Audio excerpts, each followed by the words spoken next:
గజ్వేల్ మున్సిపల్లోని 17వ వార్డులో BRS party ఆవిర్భావ దినోత్సవాన్ని ఘనంగా నిర్వహించారు. ఈ కార్యక్రమంలో Gajwel Pragnapur municipal vice chairman Kalyankar Padmabai Narasingarao ఆధ్వర్యంలో బీఆర్ఎస్ జెండా ఎగురవేశారు. అనంతరం నాయకులు కార్యకర్తల కడుపులో స్వీట్లు పంచుకుంటూ అమరవీరుల త్యాగాలతో సాధించిన తెలంగాణ రాష్ట్రంలో టీఆర్ఎస్ పార్టీ పోషించిన కీలక పాత్రను 10 ఏళ్ల ప్రభుత్వంలో సాధించిన అభివృద్ధిని గుర్తు చేసుకున్నారు. ఈ సందర్భంగా వారు మాట్లాడుతూ 26వ ఆవిర్భావ దినోత్సవ శుభాకాంక్షలు తెలిపారు. అమరవీరుల త్యాగాలతో సాగించిన తెలంగాణను అభివృద్ధి పథంలో నడిపించినది బీఆర్ఎస్ పార్టీ అన్నారు. అలాగే కేసీఆర్, కేటీఆర్, హరీష్ రావు నాయకత్వంలో పార్టీ మరింత బలోపేతం అవుతుందని, ప్రతి కార్యకర్త పార్టీ బలోపేతానికి కృషి చేయాలని పిలుపునిచ్చారు. బీఆర్ఎస్ పార్టీని మళ్లీ అధికారంలోకి తీసుకువచ్చి కేసీఆర్ ని ముఖ్యమంత్రిగా చేయాలనే సంకల్పంతో ముందుకు సాగాలన్నారు. ఈ కార్యక్రమంలో మామిడి శంకర్, తాళ్ల నాగరాజు, ఐలా వేణు, హనుమంత్ రెడ్డి, ఎర్రవడ బాలకృష్ణ, ఎండి కరీం, మాజీ కౌన్సిలర్ శ్రీనివాస్, ఉప్పల సతీష్, ఐలా శ్రీనివాస్, మల్లారెడ్డి, నరసింహారెడ్డి, శ్యామల, ప్రవీణ్, శివ, ప్రశాంత్, గుంటుకు నరసింహులు, వేణు, రాజు, చంద్రం వార్డు సభ్యులు పాల్గొన్నారు. తెలంగాణ కేసీఆర్ గారు తన స్వరాష్ట్ర సాధన కోసం ఆ రోజు ఒక్కడుగా బయలుదేరి ఒక జన మహాసముద్రాన్ని ఏర్పాటు చేసినటువంటి ఘనత మన మాజీ సీఎం కేసీఆర్ గారికి దక్కుతుంది. తెలంగాణ రాష్ట్ర సాధనలో చావుడు లేదా తెలంగాణ రాష్ట్రం వచ్చుడు అని చావు నోట్లకు తలబెట్టి తాను తెలంగాణ రాష్ట్ర సాధన చేసినటువంటి మహానుభావుడు.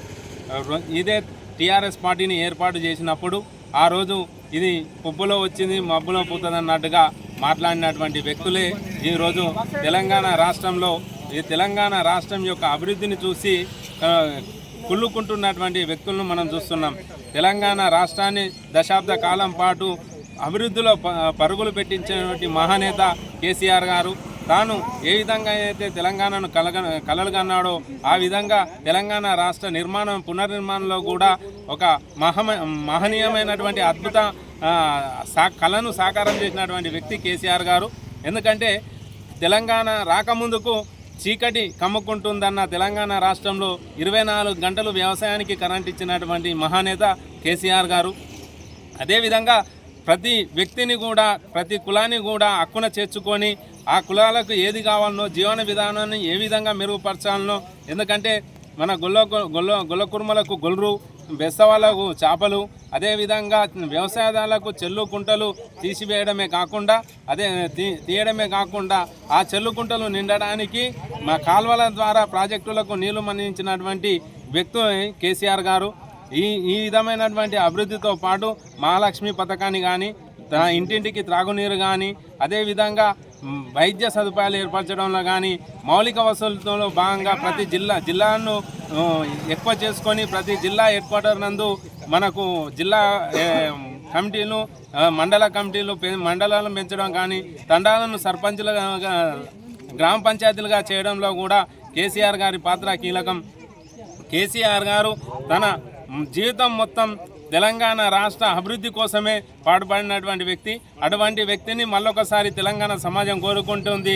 వచ్చేది కేసీఆరే, రేపు తెలంగాణ రాష్ట్రంలో నిలిచేది బీఆర్ఎస్ ప్రభుత్వమే. కాబట్టి జనాలు ఇప్పటికే కాంగ్రెస్ పార్టీకి బుద్ధి చెప్పే విధానంలో ఉన్నారు.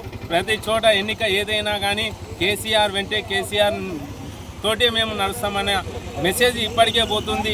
ఇప్పటికే కాంగ్రెస్ వాళ్ళకు కూడా అర్థమైపోయింది, ఇక వచ్చేది మా ప్రభుత్వం కాదు కాబట్టే ఉన్న కాడికి ఇప్పుడే దండుకుందామనే ఆలోచనతోటి వాళ్ళు సంక్షేమాన్ని మర్చిర్రు. ఏమున్నా తెలంగాణ రాష్ట్ర ప్రజల సంక్షేమాన్ని మర్చి వాళ్ళ కాంగ్రెస్ పార్టీ నాయకుల సంక్షేమం కోసం మాత్రమే పనిచేస్తున్నారని మరొకసారి తెలియజేస్తూ, ఏది ఏమైనా కేసీఆర్ నాయకత్వాన్ని మనం బలపరిచి రాబోయే ఎన్నికల్లో అఖండ మెజార్టీని కేసీఆర్కి ఇచ్చి మనం ఆయన ఒక విలువను కాపాడాలని కోరుకుంటూ అందరికీ జై తెలంగాణ, జై కేసీఆర్.